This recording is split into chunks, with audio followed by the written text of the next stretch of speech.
Ma ei tea, kas nüüd tuleb duell või tuleb duett, aga meile tulevad siis rääkima Tarvo Mill ja Silja Talvik, kes siis avavad meile natukene seda laserskaneerimise maailma. Nii, palun.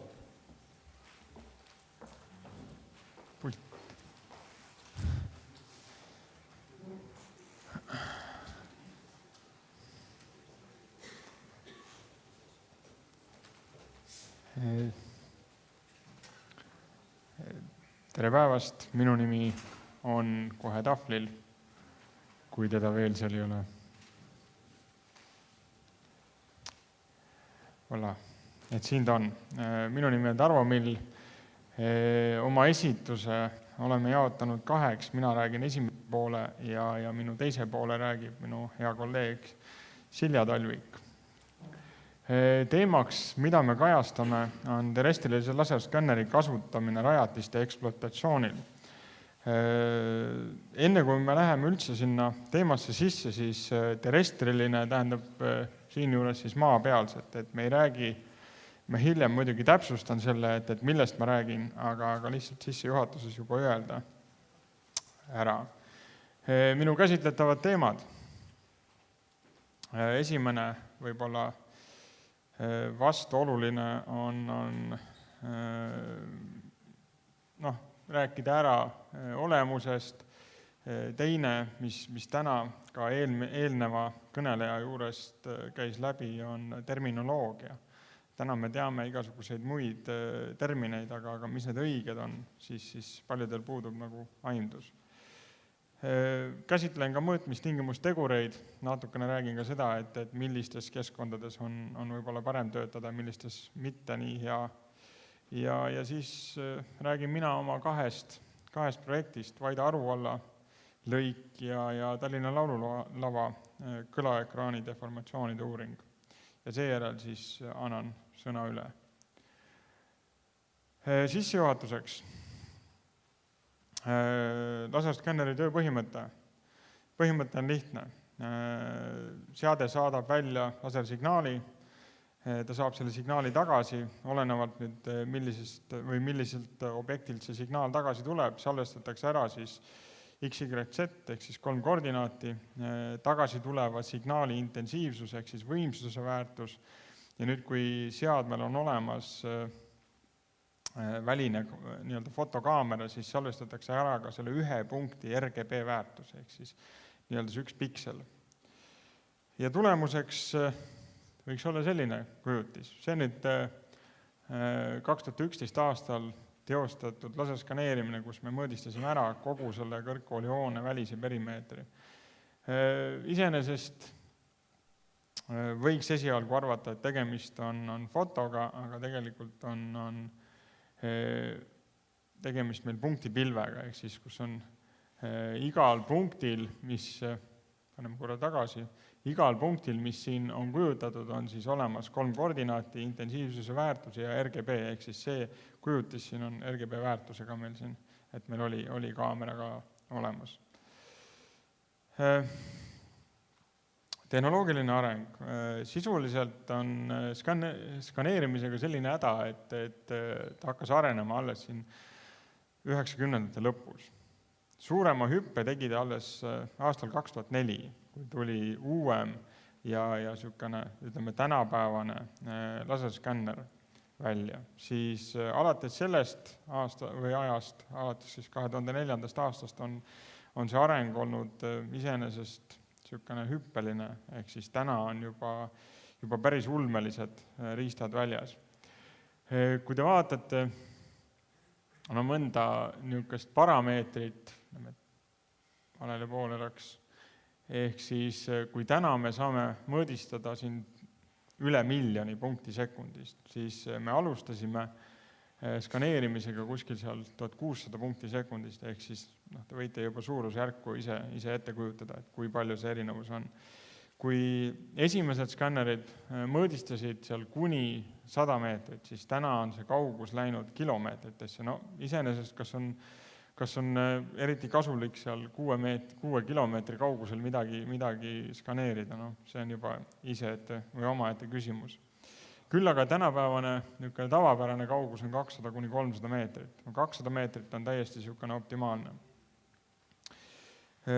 Punktide määramise täpsuse koha pealt. No alati on see, et me saame nüüd 1 000 000 punkti, milline nüüd selle andmestiku täpsus. Siis siin, mis on nüüd seina peal kujutatud, on siis üksiku punkti niisugune, ütleme siis keskmine täpsus +–6 millimeetrit 100 meetri peale kusjuures. Reaalselt tegelikult jaotatakse see siiski kauguseliseks täpsuseks, mis tavapäraselt on +–4 millimeetrit ja nurga määramise täpsuseks, mis on tavaliselt siis 12 sekundit. Nii vertikaal- kui horisontaalnurkade suhtes. Ehk siis, kui me skaneeriksime tavalist seina, kas või seda seina, ja meil oleks see seade siin samas laua peal, siis me võiksime öelda, et selle seina, kuna see suund on risti seadmega, selle seina asendi täpsus oleks +–4 millimeetrit teie poole kõigutades. Kui me nüüd skaneeriksime horisontaalset tasapinda, nagu see aula põrand on, siis me võiksime öelda, et see täpsus jääb sinna mõne millimeetri sisse, mitte rohkem. Ehk siis tänu sellele, et see nurga muutus on võrdlemisi väike, ehk siis nurga määramise täpsus on 12 sekundit. Kauguses me saame vead paraku täna veel suuremad. Mis veel? Uut ja huvitavat, nagu ka igal pool mujal, muutuvad meil andmemahud. Kui me alustasime siin megadest, esimene floppy disk, mäletate, oli seal väga väike, need väiksemad floppy diskid 4 mega vist või? Täna me räägime teradest, et megadest enam keegi suurt ei räägi. Edasi minnes näeme siia poole. Ehk siis mõned niisugused terminid, mis on, ma ise pean neid olulisteks, et kuna viimasel ajal on hästi palju sellest tehnoloogiast räägitud, siis oleks hea ja võib-olla õige, kui me räägiksime õigest asjast. Ehk siis, kui nüüd keegi teist hakkab rääkima lidarist, lidar seda, lidar toda, siis paraku ei saa aru, et millele te täpselt viitate. Siis lidar iseenesest, kui te olete kirjandust lugenud, ükskõik ajakirjanduses kajastatakse päris palju seda, siis lidar tegelikult räägib kaugseirest.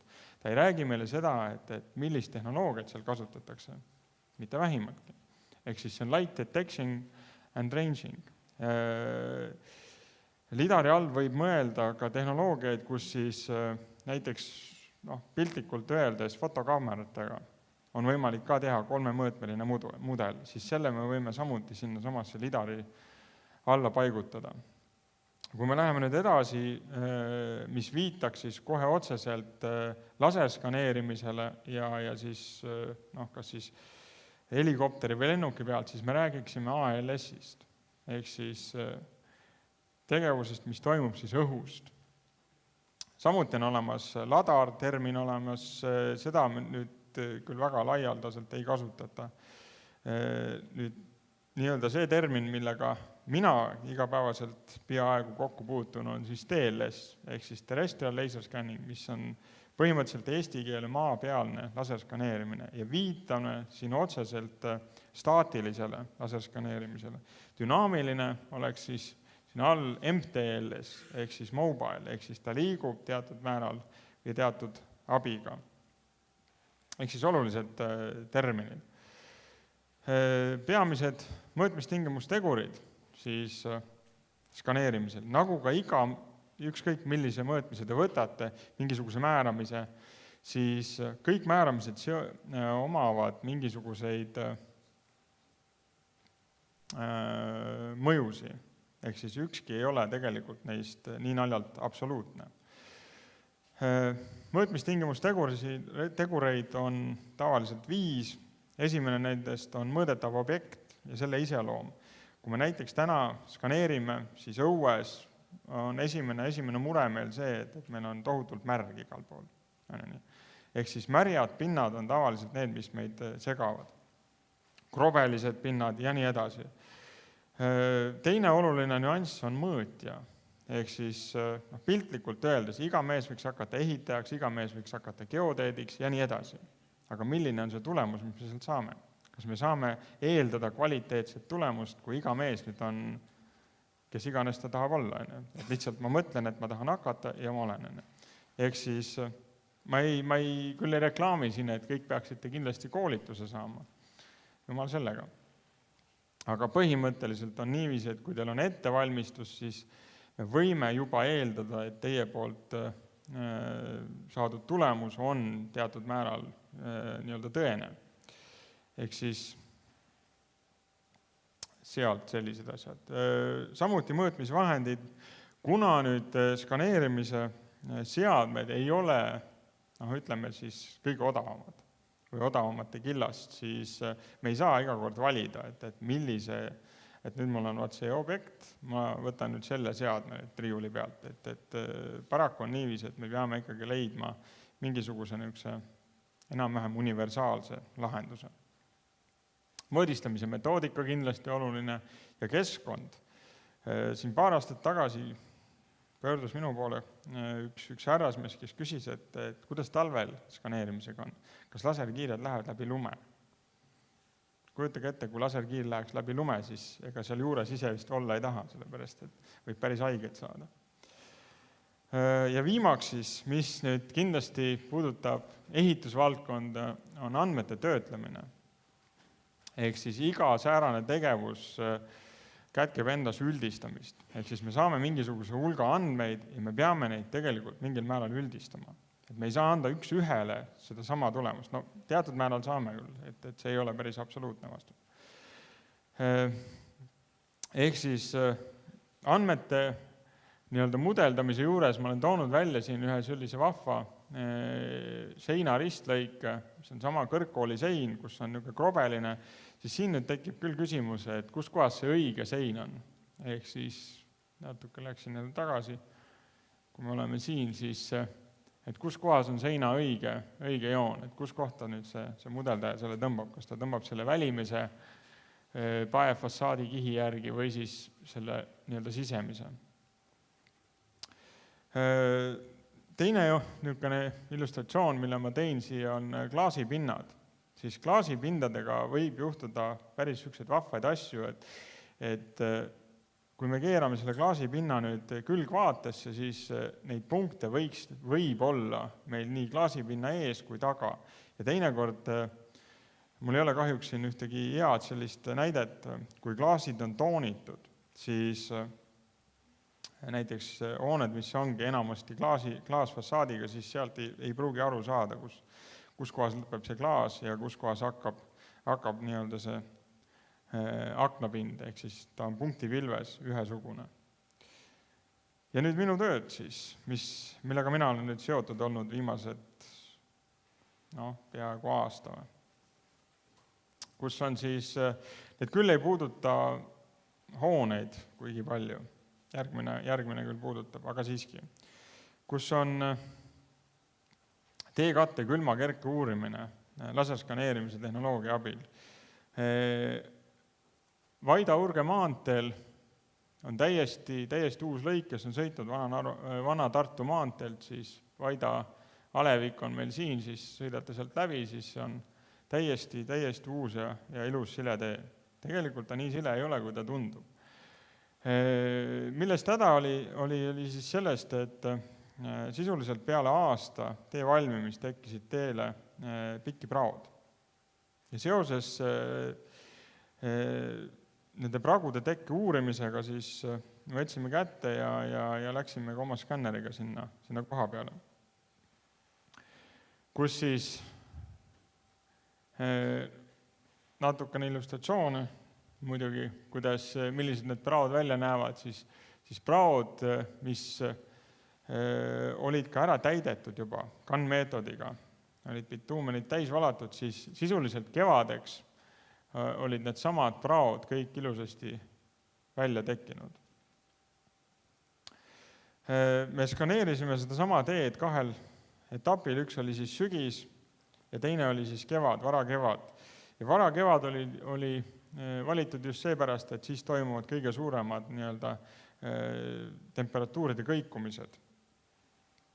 Ja tulemus, mis me siis saime, sisuliselt, kui me võtame nüüd erinevad nii-öelda normdokumendid, siis me loeme, et normaalne või normaalseks loetakse, kui teekate liigub temperatuuride mõjul +–4 sentimeetrit. Kuskil selles piiris on täiesti normaalne.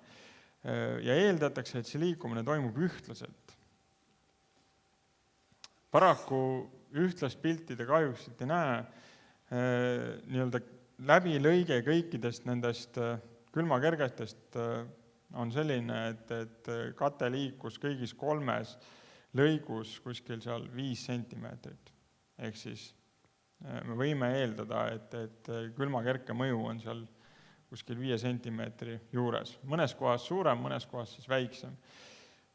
Mõõtmistäpsuse koha pealt me eeldame, et meie mõõtmistäpsus, kuna tegemist on niisuguse horisontaalse tasapinnaga, on isegi alla 5 millimeetri.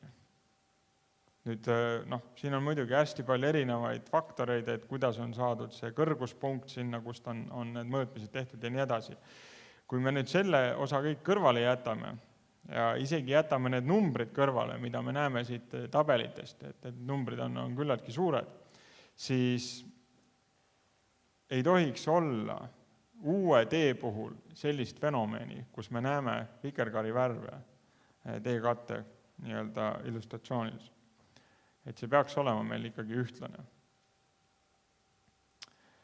Järgmine objekt siis, millega ma tegelenud olen, on siis Tallinna Laululava kõlaekraani deformatsioonide uurimine, kus me skaneerisime ära kõlaekraani siis 3 juhul.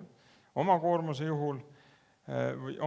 juures, lumekoormuse juures ja siis nii-öelda kevadel, kus me eeldasime, et see kõlaekraan on nii-öelda taastunud. Kuna nüüd möödunud talv oli ka lumerohke, siis meil õnnestus kõlaekraani peal käia veebruarikuus, kus siis oli 2 nädalat oli niisugust perioodi, kus oli tohutu sula. Kus eemalt, kui vaadata kõlaekraani, siis tundus, et lund ei ole, aga reaalsus oli see, et kõlaekraan oli kaetud lumega, eriti see alumine osa ja lumepaksus oli seal 30–0,5 meetrit.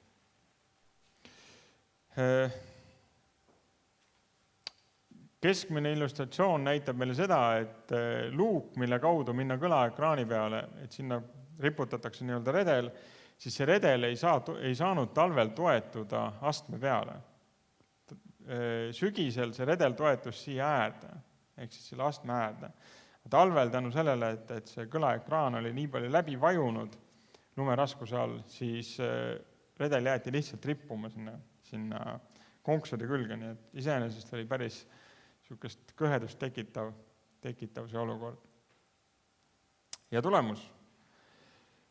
Me määrasime ära lumekoguse, mis oli talvel siis kõlaekraani peal ja saime selleks siis,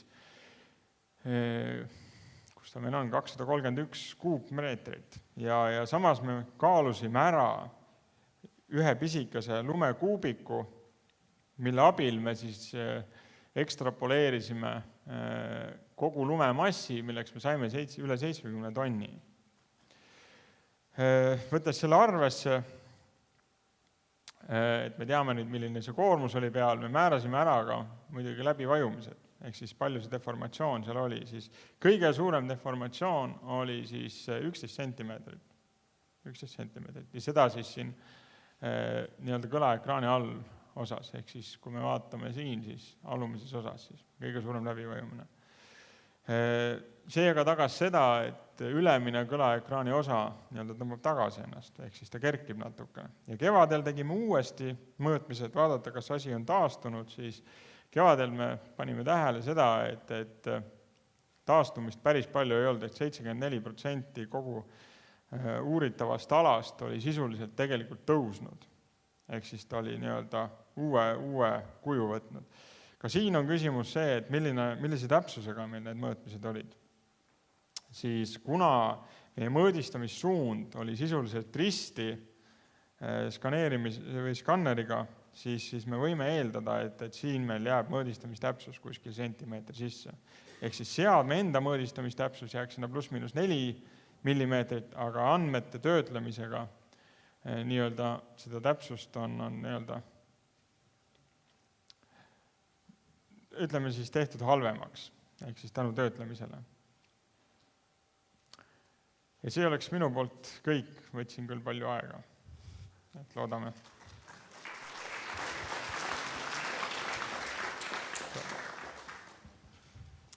Tere ka minu poolt siis, nagu Tarvo ütles, mina olen Silja Talvik ja mul on väga hea meel, et me Tarvoga vahepeale saime ühe sissejuhatusega hakkama, et Tarvo rääkis ära väga palju olulist siis laserskaneerimise tehnoloogiast ja mina saan piirduda ainult näidetega selle kohta, mida me veel teinud oleme.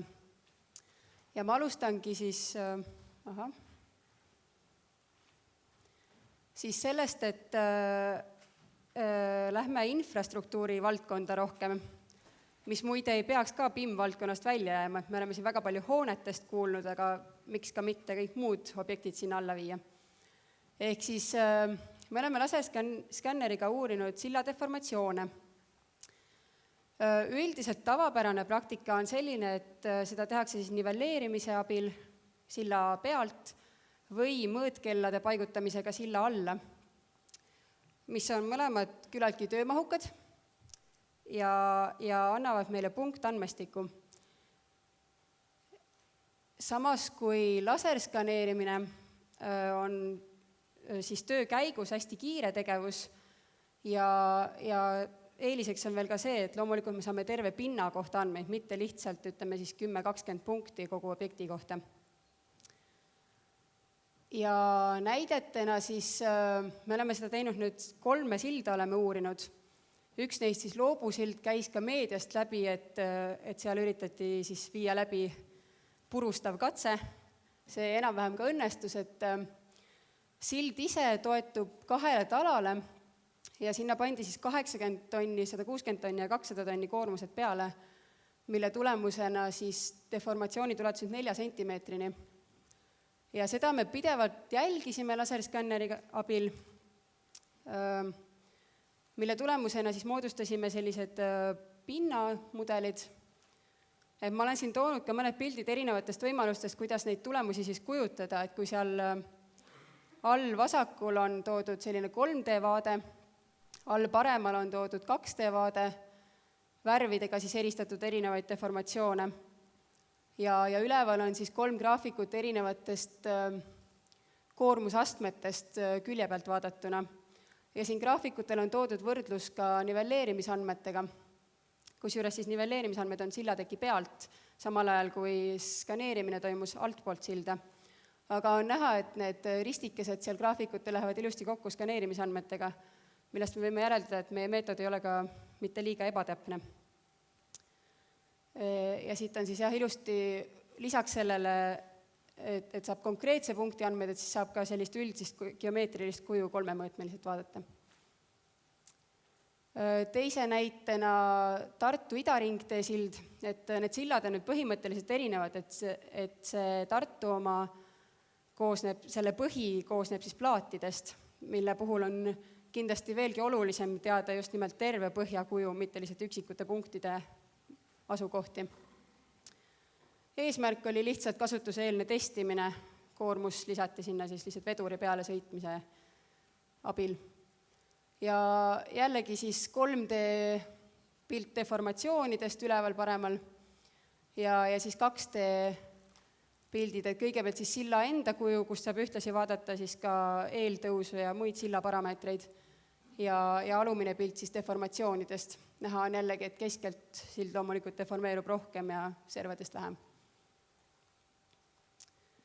Ja siis teise valdkonnana tooks välja teostusmõõdistamise ja modelleerimise.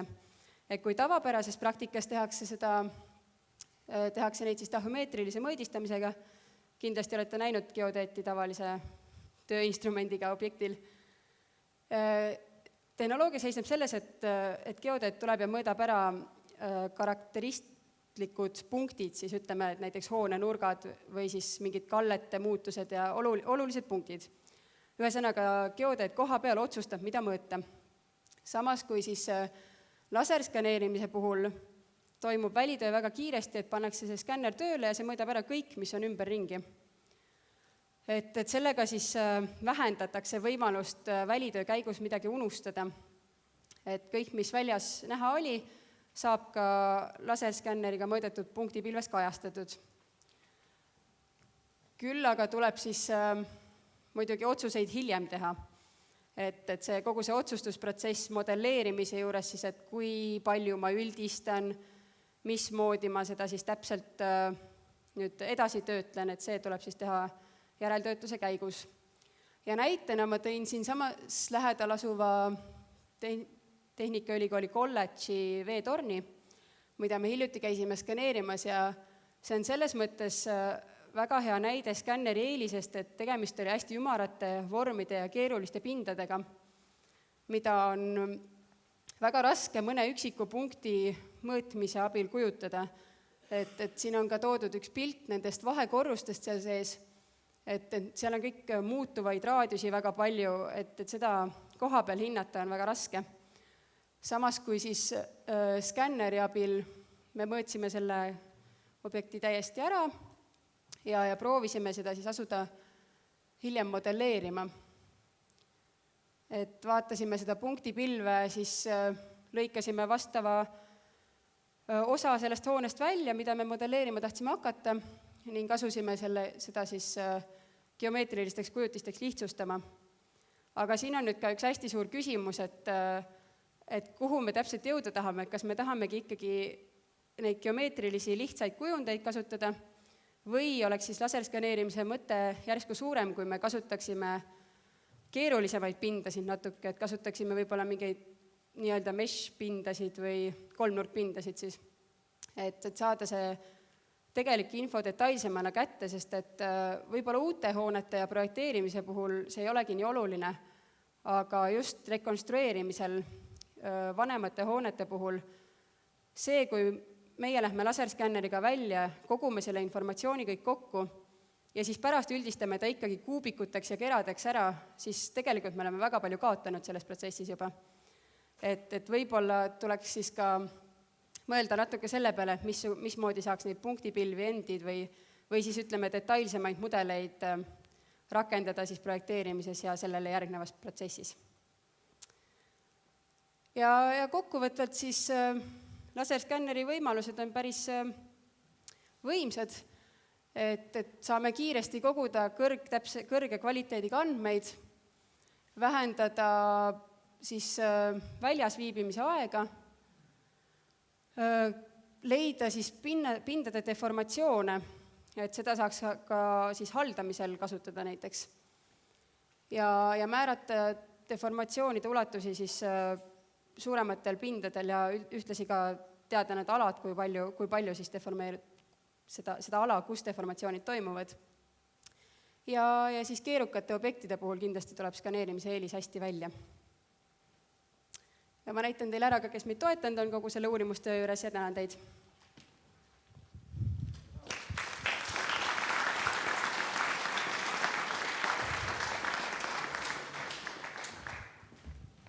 Küsimused Tarvole või Siljale? Või oli kõik nii aru saada? Tuleb küsimus. Juba nüüd on 3 juba. Alustame siit eest ja siis läheme sinna taha otsa. Alustame siit eest.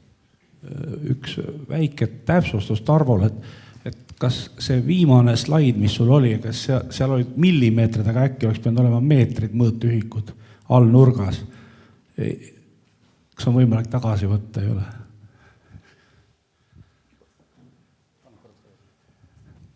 Et see laululava läbimajumine, seal oli 0,009 millimeetrit, ma jäin kummitama. Seal on viga sees, meetrid on ikka, meetrid. Natukene tagasi.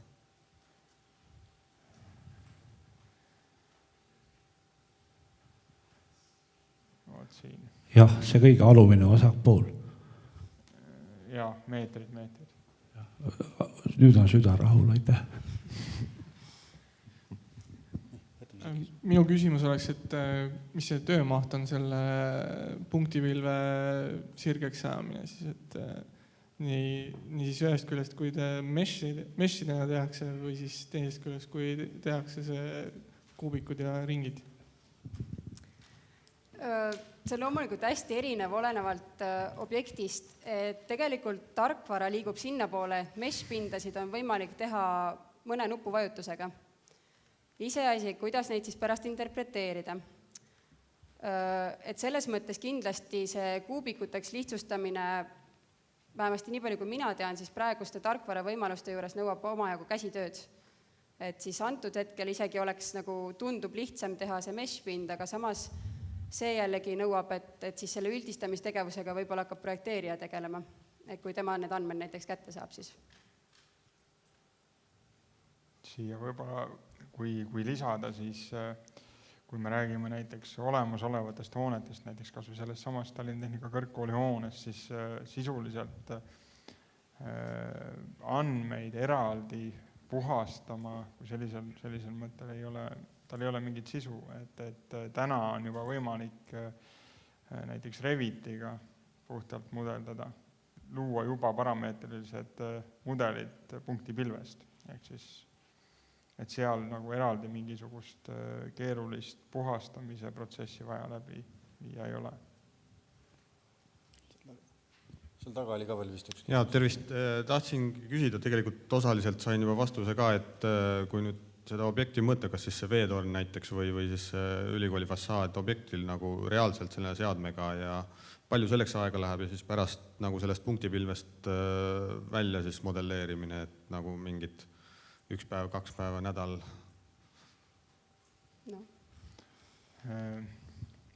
No kõrgkool mõõdistati ära 1 päevaga ümber ringi. 16 jaama tehti, iga jaam on circa enam-vähem natukene üle 10 minuti on skaneerimise aeg, iseenesest see ei ole eriti pikk aeg.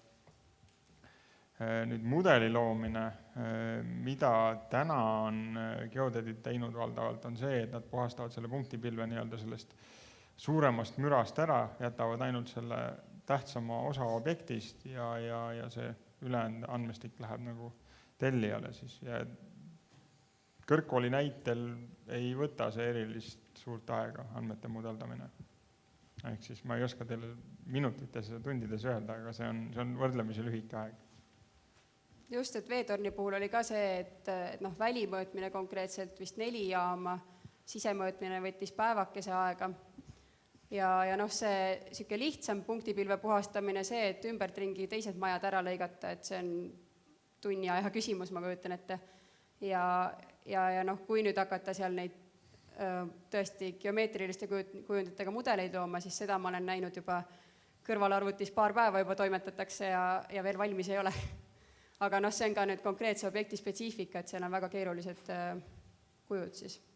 Jah, eks see oleneb hoone keerukusest. Aga täname veel kord Siljat ja Arvot ja laseme nad ära puhkama.